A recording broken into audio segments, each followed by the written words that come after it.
रथयात्रा निमंते एक प्रस्तुति बैठक कटक महानगर निगम पक्षर विजु भवन परिसर में आयोजित हो मेयर सुभाष सिंह अध्यक्षता करते। चांदनी चौक, दौलमुंटाई, रानीहाट, जोपरा, तुलसीपुर, मठसाई, शिखरपुर, महानदी विहार, सीजीए सेक्टर 6 प्रमुख रथयात्रा कमिटर सभापति और संपादक माने जोगदे प्रस्ताव मान देते। प्रस्ताव अनुसार रास्ता मरामती, ड्रेन सफा, विभिन्न स्थान में ओहली बिजुली तार गुड़ी हटाइबा और लाइट जोगाइबा उपरे मेयर गुरुत्वारोप करते। सीएमसी कमिशनर किरणदीप कौर सहायता एक कमिटी गठन कर सबू काम ठीक भाव तदारख कर डेप्यूटी मेयर सुश्री दमयंती माझी धन्यवाद देते। प्रस्तुति बैठक में विभिन्न स्टैंडिंग कमिटी अध्यक्ष अध्यक्षा तथा कॉर्पोरेटर मैंने उपस्थित रही। कटकर रथयात्रा एक गौरव परंपरार प्रतिफलन ये खूब माने जाकजमक 9 दिन धरी 7 दिन पर तो बावड़ा यात्रा कि 7 दिन धरी 9 दिन धरी पूरा सांस्कृतिक कार्यक्रम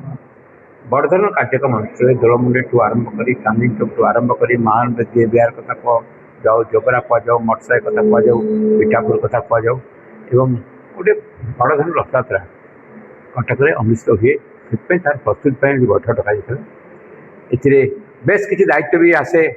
रास्ता घाट कमी रथ चक जापर, केबुल तार समस्या अच्छी, गछ कटार समस्या अच्छी, लाइट आरेंजमेंट अच्छी, पानी आरेंजमेंट अच्छी, ये सब मौलिक सेवा महानगर निगम जोगे।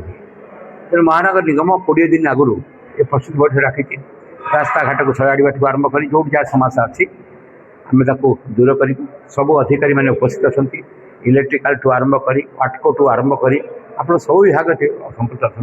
आम संजोग कर कोऑर्डिनेशन करके रथयात्रा 2026 सुरुखुर संपन्न हो पार जहाँ जहाँ करणीय से मैंने उपस्थापन कर समस्त गोटे बड़ समस्या जोटा कि आम प्रशासन को साहय ना कर केबुल समस्या बड़ समस्या चैलेंजिंग क्वेश्चन जी जो केबुल समस्त असंतोष मेजोरिटी केबुल समस्या जोटा कि सीएमसी नियंत्रण बाहर आज पुलिस प्रशासन जिला प्रशासन आम करवा आलोचना कर कठोर दरकार पड़े आम तो काटी दौ महानगर निगम काटी दे आम लोक मैंने बंचित मल अवस्था आमर कौन प्रकार समस्या आम पूरा प्रस्तुत अच्छे आम करूँ से समस्या न थाए आम सब बड़ समस्या हो इलेक्ट्रिक 2 पटे जो तार जाइए गोटे वन साइड जा दरकार आम आगुरी टाटा पावर को बाहुपति से कहीचु से पार्टा आस्ते आस्ते अग्रगति कर।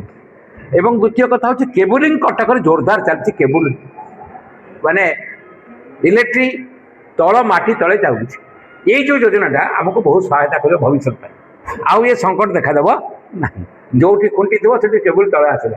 तेणुक से समस्या टाइमिंग अच्छी बर्तमान रथयात्रा इलेक्ट्रिक विभाग ठू आरंभ कर केबुलटा बड़ 2टा तो समस्या अच्छी ना गछ कटा कथा सानिटेसन कथा कहुँ लाइटिंग आरेंजमेंट कथा कहूँ से सब महानगर निगम रास्ता घाट आरंभ कर सुरुखुर संपन्न करटा गेल इंडिया करें कथा गेट को बंद करूँ ये 8-10 दिन किसी कम कर 20 दिन रथयात्रा अच्छी गेल इंडिया जो प्रोब्लेम तैयारी समस्या तैयारी कर रथ भी समस्या अच्छी आम 20 दिन कम बंद करूँ रथ पर माइसेल्फ डॉक्टर सरोज जेना पिठापुर पूजा कमिटर सभापति दीर्घ 3 वर्ष है समस्या आम उत्थापन करुचे किंतु समाधान हो पारु नाही।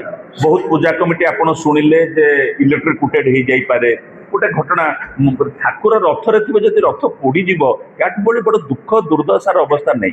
बर्तमान समय जो खराब आज्ञा भगवान को केयरफुली सब रखा पड़ो भगवान प्रति विपत्ति माने मनुष्यर डबल विपत्ति आस। मोर प्रथम डिमांड था cable connection collector municipal commissioner mayor से आज अच्छा 2 वर्ष 3 वर्ष दे आर ब्यूरोक्राट पड़े किंतु सुभाष भाई पाखे आम नवेदन से जेहेतु कटकर बासिंदा जड़े यूनियन लीडर थे यही पोस्ट को आसी सी गोटे प्रेसराइज कर एडमिनिस्ट्रेशन सांगे नहीं और गोटे दृढ़ कार्यानुष्ठान नियंतु गोटे लॉ आसू केते फुट ऊपर केते फुट तले बाहर टिपिकल नेबे बट किसी रूल रेगुलेशन रोनी आज्ञा व्हिच इज वेरी अनफॉर्चुनेट जोटा मेजर सिटी रे बर्तमान चेंज है।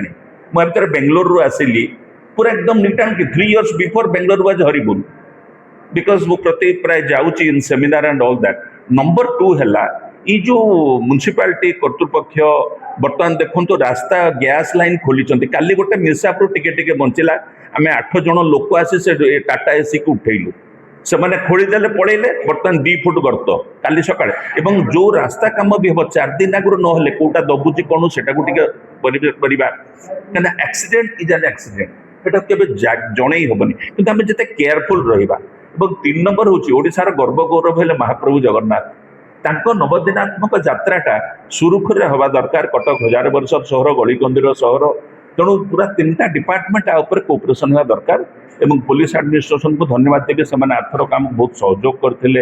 ଆମେ ନିଜେ କରିଛୁ, ଗଣେଶ ମନ୍ଦିର ପାଖରେ ଆମେ ନିଜେ 2ଟା ପାଇଖାନା ଲେଡିଜ୍ ଜେଣ୍ଟସ୍ କରି ପ୍ରତି ମାସରେ ମୁଁ 8-10 ହଜାର ସାଂସନ କରି ନିଟ୍ ଆଣ୍ଡ କ୍ଲିନ୍ ରଖୁଛୁ। କାହିଁକିନା କିଏ ଗୋଟେ ପରିଶ୍ରା କଲେ ଇନଫେକ୍ସନ ହେଇଯିବ ଲେଡିଜ୍, ତେଣୁ ଆମର ପ୍ରାୟ 2 ଲିଟର ଫିନାଇଲ ପଡୁଛି। ତ ମୋର ପ୍ରଶାସନକୁ ବି ଅନୁରୋଧ ରହିବ, ପର୍ସନାଲି ମତେ ଭଲ ଲାଗୁନି ଏଇ ଟୋନ୍ରେ କହିବା ପାଇଁ, କିନ୍ତୁ ମୁଁ ବାଧ୍ୟ ଆଜି very high tone I talk, କାହିଁକି ନା ସମସ୍ୟାର ସମାଧାନ ଦରକାର। କଟକ ସହରର ପରମ୍ପରା, ସଂସ୍କୃତି ଓ ସମ୍ମାନ ରକ୍ଷା କରିବା ପାଇଁ। କଟକରୁ ମହେଶ ପାତ୍ରଙ୍କ ରିପୋର୍ଟ, OT ଲାଇଭ୍।